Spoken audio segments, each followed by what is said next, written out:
Is Meghan Markle a shameless hypocrite? Hello everyone, welcome to Royal News Network. My name is Brittany, and today we're going to be talking about Meghan Markle's display over these last couple of days after the Queen's death, and how it's become unbelievably evident that Meghan is just a shameless hypocrite. She hates the monarchy, she hates the institution, she hates the hierarchy, she hates the culture, she hates everything basically her husband's family stands for. And yet at the moment when reflecting on the death of the Queen and being asked to curtsey, she gives the longest, deepest curtsey out of any member of the royal family that we see. And I just look at that and think, I bet you she thought she was on camera, so she wanted to do this really beautiful display so that everybody in the world would see how dedicated she is.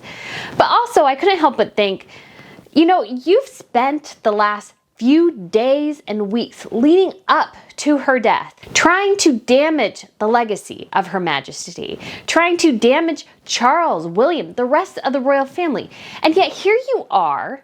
And granted, she was required to be there, she was forced to be there, doing this really deep curtsy, trying to show the public that yes, she does deeply honor Her Majesty. And yet immediately what does she do afterwards? She breaks all sorts of protocol. She walks in front of her husband, she grabs his hand and holds it.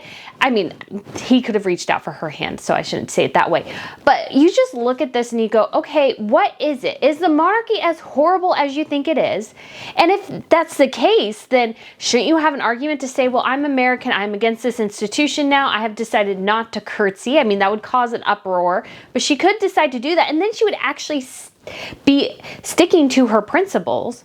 Or is she just an actor? She's mocking the royal family to a certain extent by play acting to placate her husband and placate his family. But if you guys haven't been here to Royal News Network before, hello, my name is Brittany, and on this channel we talk about everything related to royals. So that's news, gossip, fashion, jewelry, television shows, movies, and history. We will do it all right here. So if you guys want to subscribe, that would be fantastic.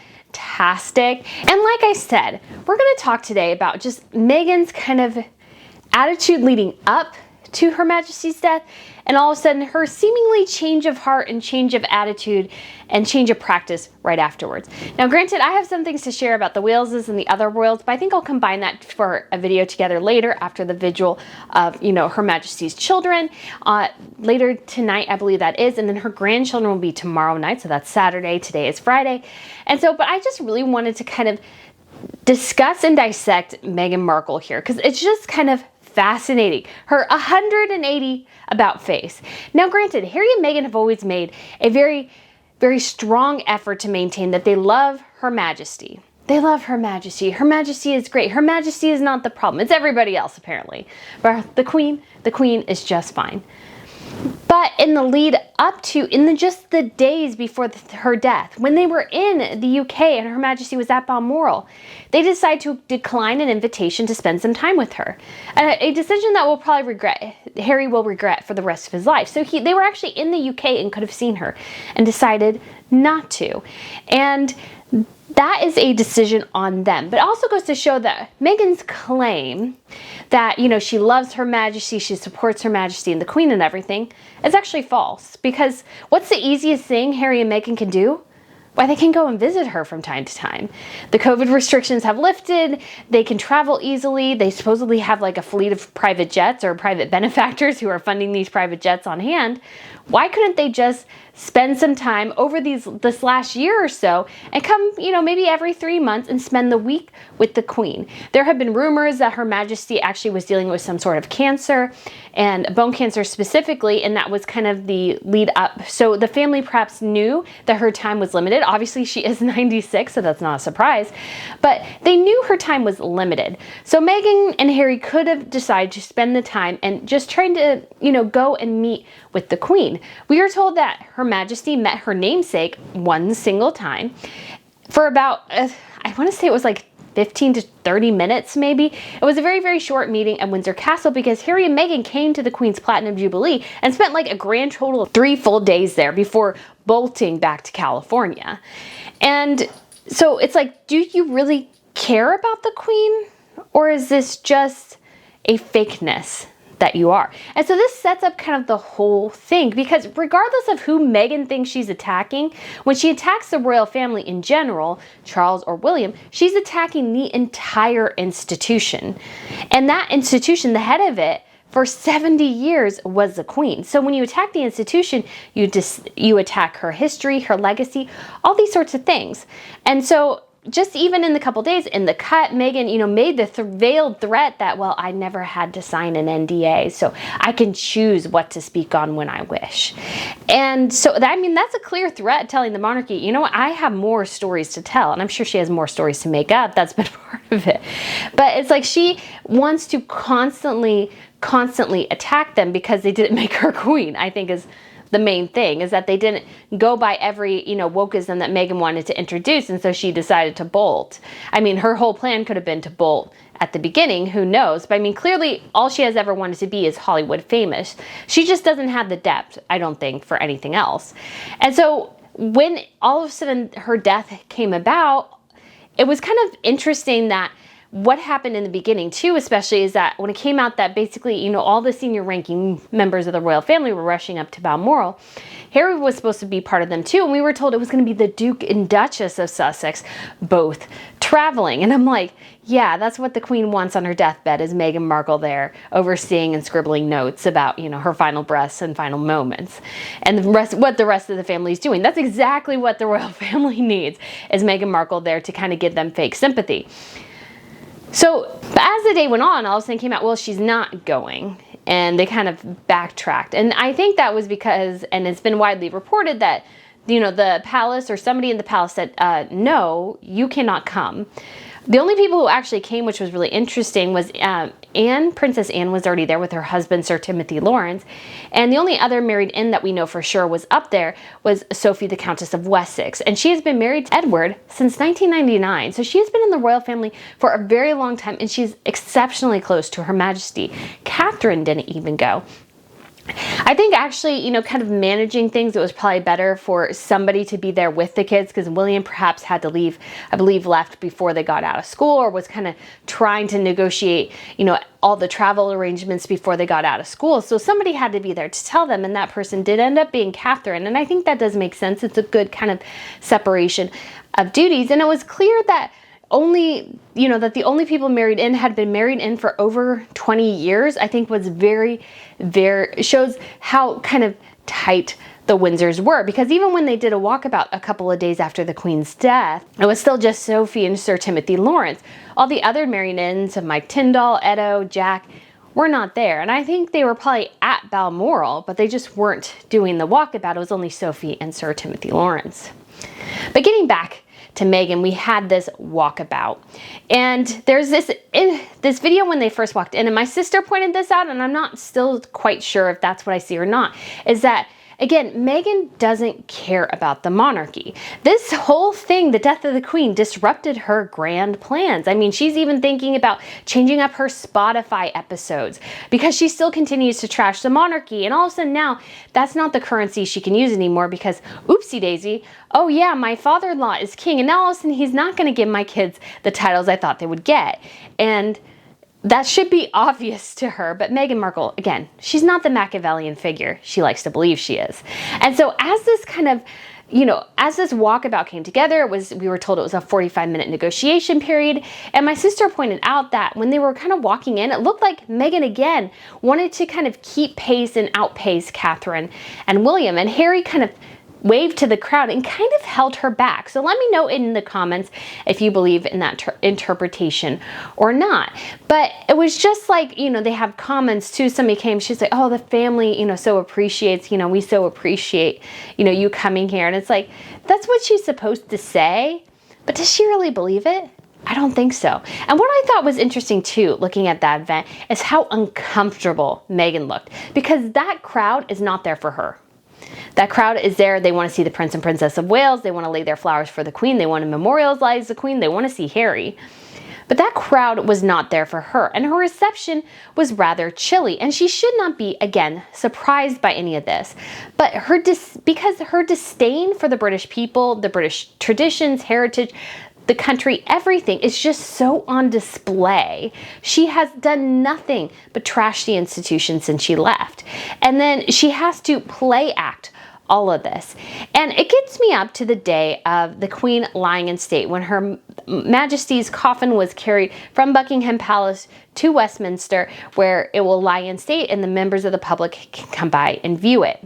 And so the first instance we got that even the BBC and most of the British broadcasters were trying not to give Meghan any airtime at all was when Camilla and Catherine, so the Queen Consort and the Princess of Wales, came out in the car first, and the car carrying Meghan and Sophie, immediately they panned out wide, so you couldn't see who was in the car. And we knew who was going to be into the car. It was, obvious, but that they immediately panned out and prevented the public from kind of getting an insight into Meghan and Sophie's car, I think is quite interesting and goes to show that there's not much interest in seeing Meghan Markle with the British media. And then even once they got there, the camera angles at a couple of times, Meghan was either like completely hidden by Prince William, because Prince William's 6'3", Meghan's short, and so he completely hid her behind him. Or she was behind Catherine, and Catherine's very tall, and so you couldn't see her very well. I honestly wondered where she was for a minute. I was like, where did she go? Because I know she was with the ladies, and we got this interesting video too. And again, it just goes back to kind of the premise of this video, which was on full display. Meghan, she doesn't care. She's kind of play acting this mourning process. I mean, I'm sure she does feel bad, and I'm sure she does kind of, perhaps sympathizes with her husband, but again, she prevented him from seeing the Queen. I mean, I'm sure to a certain extent it was Harry's decision too, but it's clear that Meghan runs things. I mean, Harry had to open and close her car door for her when they were surrounded by security, which made them less secure, made the Prince and Princess of Wales less secure, because Harry was messing up the security protocol. Because if there was a security incident, all of a sudden now you have two people congregated at a door, neither one of them are security. It's taking Harry longer to get in the car. It was just frankly idiotic. And it just goes to show how much Harry still has to do these things to placate Meghan. And when Meghan got out of the car, obviously, again, she looked super nervous and insecure, and I can't blame her. Honestly, the huge thing that came out of it for me is Meghan, as I've come to kind of conclude, is not a person of great depth. She's very vain and vapid, and she says things, platitudes that she thinks are really deep, but are actually very shallow. So when she did the speech at the Young One World Summit, she told the crowd of young people, "You are not just the future, you are the present." And it's like, well, that describes their situation in the room. They are all present in the room. Like that's not rocket science right there. And it's like, she said it with such conviction. I'm looking at her, it's like, you just said nothing. You said nothing. And she talked about herself for the entire 7 minutes, like literally over 50 times of using the word I, me, my, you, like everything there. So this lack of depth, I think, is on full display, because I think somebody who doesn't really have true depth, who's not really I should say, it's hard to describe, because I say intellectual, but that's not totally what I mean. But she's not somebody, because she's a very shallow person, I don't think she can appreciate the deepness of the moment, the historicness of the moment, and kind of the impact of what she's at, because she really doesn't get it. She doesn't. She thinks all these institutions and everything they're doing are archaic. And, in her mind, yes, they are, but they've evolved over the centuries, because again, she didn't care about the family she was marrying into at all. She just saw dollar signs in Hollywood. That's all she saw when she saw Harry, is dollar signs in Hollywood. And so when she walks into this event, I thought it was so funny. Sophie, she sees this man, he's, probably works for the Queen or something, and she, gently pats his hand and kind of, has this solemn moment with him. And again, Sophie's been married into the family for over 20 years. She dated Edward longer than that. She knows Her Majesty exceptionally well. What does Meghan do? Meghan copies her. And I'm like, do you know this dude at all? Because again, she's like mimicking other people, because she doesn't know what to do, because this is not her thing. And she wants basically cheering happy crowds and just robotics. That's all she wants. And so she just kind of copies Sophie. Now granted, again, she could actually know who this gentleman is. and I'm just, projecting and everything. That could be totally the case. But I just also look at that and go, you're just trying to copy somebody, who actually knows the situation, knows what's going on, and you're just kind of play acting. And then we get to kind of the end. I mean, she's standing there. Some people say she was kind of smirking, It's difficult to tell. I think Catherine looked very moved. Sophie obviously is pretty devastated because her and Her Majesty obviously were so close. But Meghan's kind of just standing there. And then we get to the end, the procession as they come out. This is where I think things get interesting and shows Meghan's, I think, disdain for the monarchy. Yet at the same time, she's trying to act like she is better than the Princess of Wales. So as everybody proceeds out, we have Charles and Camilla go first. They don't bow or curtsy. Anne and Sir Timothy Lawrence do not bow or curtsy, I don't think. Anne doesn't. I thought that was kind of interesting, but I bet it's because she's in military uniform. So Andrew comes up and he, nods his head because he's the next in line. As Sophie and Edward comes up, Edward bows his head first because he goes before Sophie. Sophie comes up behind him and curtsies. What happens with William and Catherine? William goes up first and bows his head. Catherine goes up next and gives a curtsy. Catherine probably is not the best example of curtsying, but I think, again, I actually believe she cares, so, I give her a pass. What do we have with Harry and Meghan? They stand together. This we can see. All you can see, from the video is their feet. But they stand together, and so I'll show a picture. They stand together, and then you can see in the video, it's again just their feet, that Meghan does this deep, low curtsy. At the same time, simultaneously, Harry bows. What does that tell us? That Meghan thinks she's equal with Harry in this state moment. This is a state funeral. This is not about you projecting your feminism. This is not about you generally walking ahead of your husband during most of your royal engagements. At this moment, he should have gone first and bowed. You should have gone behind him and curtsied. That's what the other senior royals did. What you did by doing it at the same time shows your disdain for the institution, that you don't really care. This deep curtsy is just a shameless attempt to make the public think, yes, she does care. She really does. See, she's doing this deep curtsy. It's deeper than Catherine. And I bet you, I would guess that she was thinking that she would be in front of the camera on TV, and obviously that's not what happened because, again, they pulled away. And then after they're done, and again, because the other royals did it, the senior blood royal went first, the spouse went afterwards, they went out in the proper order. Because Meghan is closer to kind of the exit than Harry, so granted she has less to move, she starts walking ahead of him to go out. And we can't see it fully from the video, but it's like there's a picture and she's clearly ahead of him. And it's like, this again is a state funeral for your grandmother-in-law, who was the Queen of England for 70 years. You need to walk behind your husband. You need to suck it up and walk behind your husband. Just this once. Just this once. That's all people are asking of you. If she walks ahead of him now when they're private citizens, I still find it annoying because I think, again, it shows her disdain for him, that she doesn't, he's just basically an accessory to make her famous. That's essentially what he is to her. And it's like, could you just show respect for the Queen, for her legacy, for the royal family for once? Could you just show some respect? Because when they do that, and Harry plays along with it, it's just completely, he knows he's not supposed to do that. He knows she's not supposed to do that, but he lets her do it because, again, basically, she has this ball. So that's basically, he's led around by the nose by her. And then as they walk out, of course, they're holding hands, which is also against royal protocol. Now, granted, William went up and kind of, patted Catherine's back, or kind of, put his hand on Catherine's back as they were leaving. Once they got kind of to the cars, he was kind of ushering her into the car ahead of him. And then we have actually Zara Tindall and Mike Tindall holding hands as they leave. But I give them a pass because they're there more as family. They are not there as state actors. I still think it probably wasn't the best thing to do. This is, again, a very formal occasion. You don't need to be pawing at each other at a very formal occasion.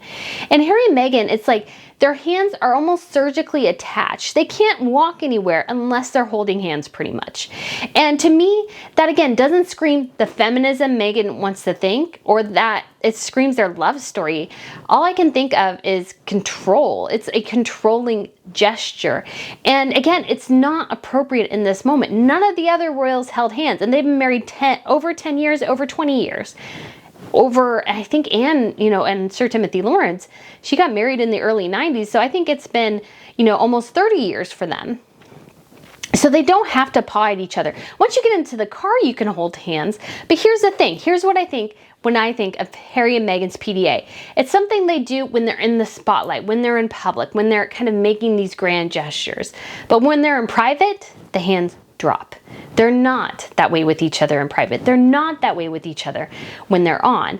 And the reason I think that is because especially kind of the critical moment is that recent UN visit where we saw Harry dropped Meghan's hand and then Meghan grabbed his and put both of her hands around it. It was such a controlling gesture. And it so goes to the fact that, they're trying to sell their love. It's like people in love don't need to sell it. They don't. We just see it and we notice it from little things, not these grand gestures they have to do constantly. But again, at the end of the day, I think Meghan Markle is both incredibly uncomfortable with all this because she's not a person of great depth and she doesn't really care about the history, traditions, cultures of her husband's country and of the monarchy. So she doesn't really care. She's kind of a shameless hypocrite because she does this grand curtsey. And yet we know they're already scrambling at Spotify to try to scrub some of her latest episodes because, again, all she does is trash the institution. If she had actually said, I'm going to bow my head or something, I don't want to do the deep curtsey, yes, she would have been crucified for it, but I thought at least she stands with her principles. At least she actually stands with, I don't believe in this institution.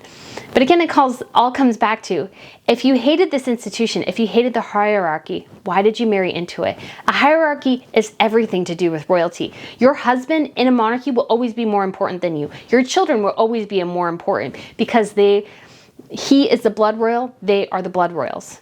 You're not. That's just how all monarchies work at the end of the day. Yes, the queen, unless you become queen, and then I think kind of it's split, but you're still not as important in the grand scheme of things as your spouse or your children. You're just not.